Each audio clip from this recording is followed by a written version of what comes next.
She said, "It's not the same thing. He's just my friend." When I objected to her weekend trip with her male bestie, I said, "I understand." Then I booked my own weekend trip. She found out how not the same it was when she saw who my travel companion was. I, 29 male, need to get this off my chest because I'm sitting in an airport lounge right now, and my phone is blowing up with messages I'm not reading. My girlfriend Jenna, 27, and I have been together for 3 years, living together for 1. Overall, things were good. We split bills, had similar goals, decent chemistry. But there was always this one friction point. Marcus. Marcus, 28, is her best friend from college. They text daily, have inside jokes, go to lunch twice a week. I tried to be cool about it because, hey, I'm not controlling, right? I have female friends too. The issue started 2 months ago. Jenna came home all excited. "Jenna, babe, Marcus found this amazing deal for a wine country weekend. There's this boutique hotel doing a promotion." "Nice. When are we going?" "Oh, actually it's just me and Marcus. It's been forever since we had friend time." "A weekend trip? Just you two?" Rolling her eyes. "God, don't be that guy. He's just my friend. We've been planning this forever. I'm uncomfortable with my girlfriend going on a romantic weekend getaway with another man." "It's not romantic. Wine tasting is just an activity. You're being super insecure right now." We argued for 2 hours. She kept insisting it was not the same thing as a couple's trip. Marcus was basically her brother. I was being controlling and jealous. She actually said I needed to work on my trust issues. Finally, exhausted, I said, "You know what? I understand. You're right. Friends should be able to travel together." Jenna hugging me. "See, I knew you'd come around. You're the best." She booked it that night. The trip was set for next weekend. Meanwhile, I made my own booking. Remember my coworker Natalie, 26? We'd gotten pretty close over a project last year. Professional, but definitely friendly. Grabbed drinks sometimes after brutal deadlines. She'd mentioned wanting to check out this new resort about 3 hours away. Texted her that night. Me, "Hey, random question. Still interested in that resort trip? I'm thinking next weekend." "OMG, yes. Sarah was supposed to go with me, but she bailed. You serious?" Me, "Dead serious. I'll book 2 rooms. Split the gas?" "Perfect. This is gonna be so fun." Booked it. 2 rooms, to be clear. But the resort packages included couples massage, sunset sailing, wine pairing dinner. The whole 9 yards. Their Instagram is full of romantic couple photos. Didn't mention it to Jenna. She spent the week packing, talking about all the wineries she and Marcus would hit. I nodded along, packing my own bag when she wasn't around. Friday came, she kissed me goodbye. "Jenna, see you Sunday night? Don't be mopey. Maybe call the guys for poker?" Me, "Actually, I've got plans too. Have fun." "Oh, good. See, healthy separate activities." She left. I waited an hour, then headed out myself. The thing about social media is that everyone uses it. Natalie posted a story from the road. Selfie of us in my car, sunglasses on, Starbucks cups, captioned, "Weekend adventure loading." 20 minutes later, my phone exploded. Jenna calling. Ignored it. Texts flooding in. "Who is that? Are you f***ing serious right now? Call me back now. This is not the same thing and you know it." 15 missed calls by the time we reached the resort. Finally texted back, "Having a weekend with a friend like you said, it's not the same thing, right? Natalie's just my coworker. Don't be insecure." Phone immediately rings. Natalie glances over. "You gonna answer that?" Me, "Nope, let's check in." Update 1, Saturday afternoon. So the entitlement escalated fast, like 0 to 100 real quick. Friday night was actually peaceful. Turned my phone on Do Not Disturb after sending that text. Natalie and I had separate rooms. She didn't even question it, super chill. Had dinner at the resort restaurant, caught the live music, genuinely good time. She kept asking if I was okay though. Natalie, "Not to pry, but your phone's been lighting up nonstop." Girlfriend's having some realizations. "Ah, the weekend trip double standard thing?" "How'd you guess?" "Dude, you literally asked me on a spite vacation. I'm not dumb. Plus Jenna's stories show her with that Marcus guy at some romantic-looking vineyard." Woke up Saturday to 47 missed calls. 47. Plus texts from numbers I didn't recognize. Turns out Jenna had recruited her flying monkeys. Her sister Daniela, "WTF is wrong with you? Jenna's crying." Her best friend Qley, this is manipulation and you know it, super toxic behavior. Even her mom, treating our daughter this way is unacceptable. Call her immediately. The hypocrisy was stunning, but the best message was from Marcus himself. Hey man, just wanted to say this is really uncool. Jenna's upset and it's ruining our trip. I thought you were more secure than this.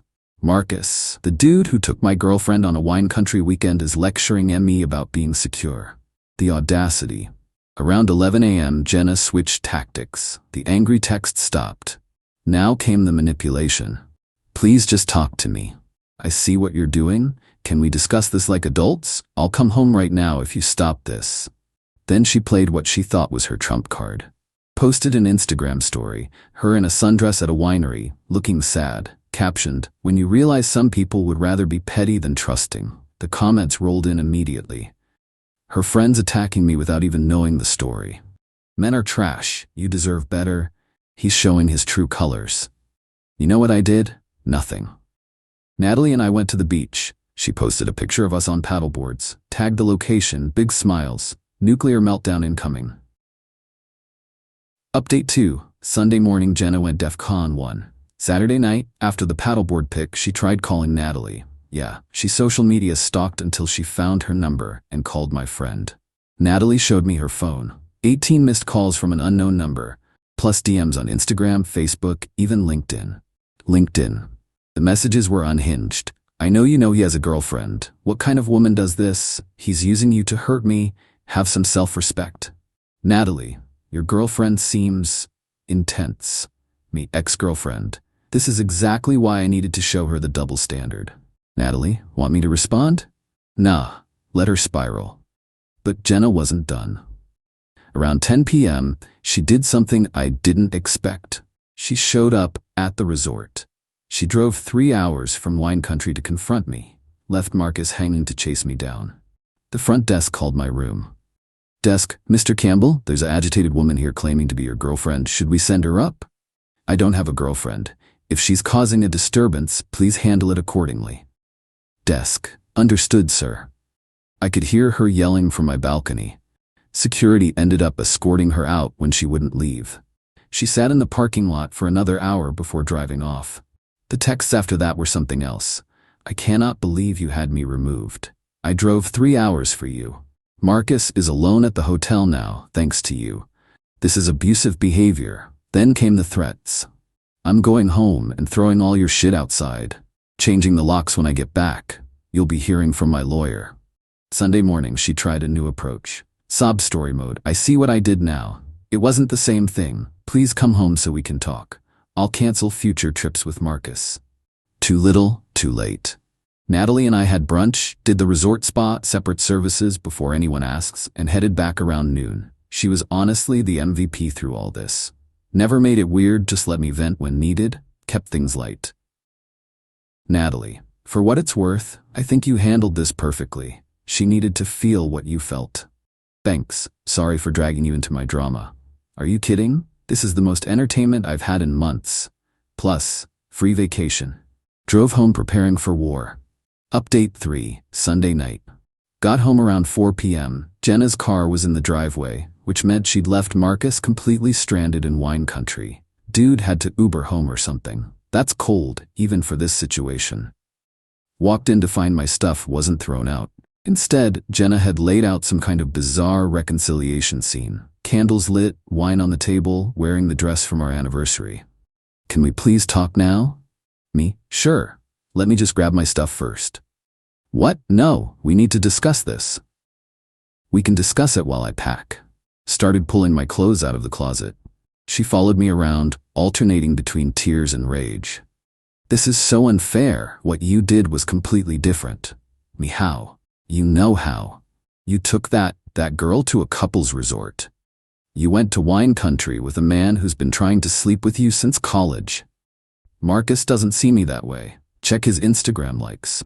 It's all your bikini pics. She actually pulled out her phone to check. The face when she realized? Priceless. That doesn't mean anything. Lots of people like photos. Cool. Natalie likes mine too. Doesn't mean anything, right? That's when she snapped. Full tantrum mode.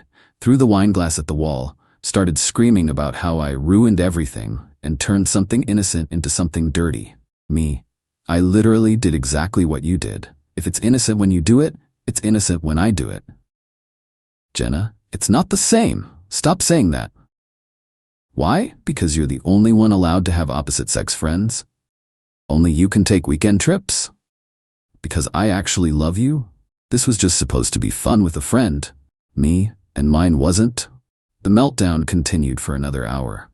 Neighbors probably heard everything. She tried every manipulation tactic, crying about our 3 years together, promising to cut Marcus off, lie, threatening suicide. I called her sister, not playing that game, saying I led Natalie on, Natalie who I was completely honest with, claiming she was testing me. Sure, Jen.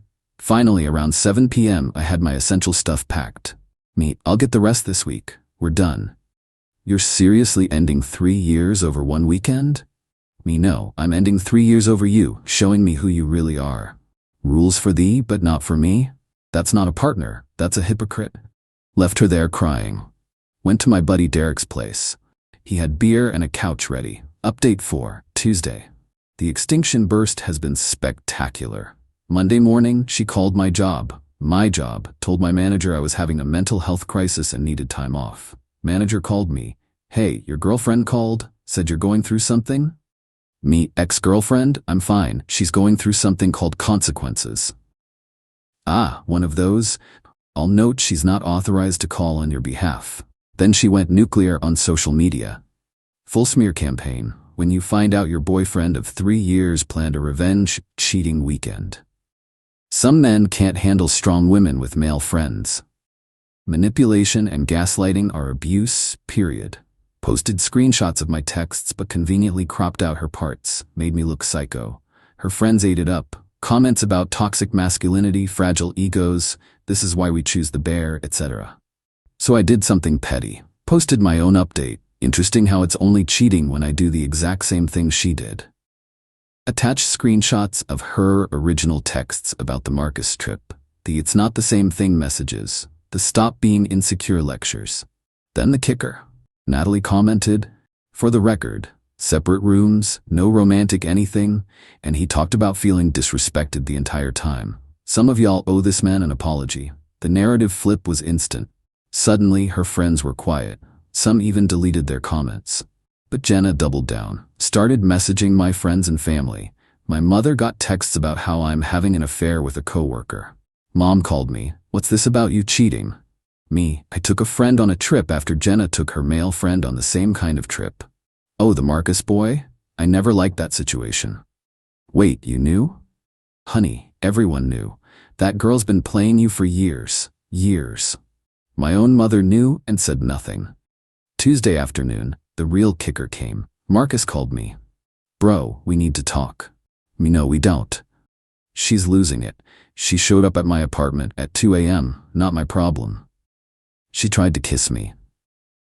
What? Yeah, man, said something about how if you could move on so fast, maybe she'd been with the wrong person. And? I turned her down. I have a girlfriend, dude. You have a what? Yeah, 6 months now, Jenna knew.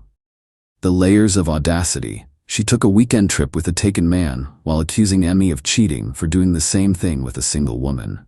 Marcus, look, I thought you knew about Rachel. Jenna said you were cool with our friendship. Me. She said a lot of things. I'm starting to see that. Sorry, man. I honestly thought these trips were just friend things. Can't even be mad at Marcus. Dude was also being played. Final update. 2 weeks later. The aftermath has been chef's kiss. After the Marcus revelation, everything unraveled for Jenna. Turns out she'd been telling different stories to everyone. Told me Marcus was single and pining for her. Told Marcus I was controlling, but she was working on me. Told her friends I was emotionally abusive. Told her family I was probably cheating. When everyone started comparing notes, her house of cards collapsed. Her sister Daniela called to apologize. I had no idea she was taking these trips. She said she was at work conferences. Her bestie, Qley, unfriended her after finding out about the attempted kiss with taken Marcus. Marcus's girlfriend Rachel went nuclear. Posted all the screenshots of Jenna's flirty texts to Marcus over the months. late night thinking of you messages, photos Jenna sent that were questionable for a friend. But the best part? Remember that couples resort Natalie and I went to? They have a photo package where they take candids throughout the weekend. Natalie bought it as a joke and sent me the link. Every single photo shows us doing completely platonic friend things. Sitting across from each other at dinner, not next to. High-fiving after paddleboarding, not embracing. Separate loungers by the pool. It's literally the most unsexy revenge affair in history. I posted the album with the caption, "Since everyone's so interested in my cheating weekend, here's the evidence. Note the separate rooms keys in pic 3. Meanwhile, someone found Jenna and Marcus's wine country photos. Cozy dinner selfies, sunset watching, her leaning on his shoulder. The comparison was not favorable to her narrative. Last I heard, she had to move back with her parents, couldn't afford rent alone. Lost half her friend group who felt lied to. Marcus blocked her after Rachel threatened to go full scorched earth. Her job found out she lied about those conferences, used sick days for Marcus trips. She sent one last text last week. "I hope you're happy. You destroyed my life over nothing." I responded, "I didn't destroy anything. I held up a mirror. You didn't like what you saw." Blocked her after that. Natalie and I? We're actually friends now. No romantic anything. Turns out we're both dealing with breakup drama. Her ex was a piece of work too. We do Sunday brunch sometimes and laugh about how insane that weekend was. Started therapy to unpack why I ignored red flags for 3 years. Therapist said something that hit hard. She didn't think it was the same thing, because she never saw you as equals. Rules were for you, not her. Damn. Living my best life now. Got my own place, no double standards, no gaslighting, no platonic wine country weekends to worry about. And the ex who thought she could have her cake and eat it too? She's learning that when you play stupid games, you win stupid prizes. Thanks for reading this novel. Felt good to get it all out. Remember, folks, if they get mad at you for doing exactly what they do, you're not the problem. You're the mirror they don't want to look into. Peace out.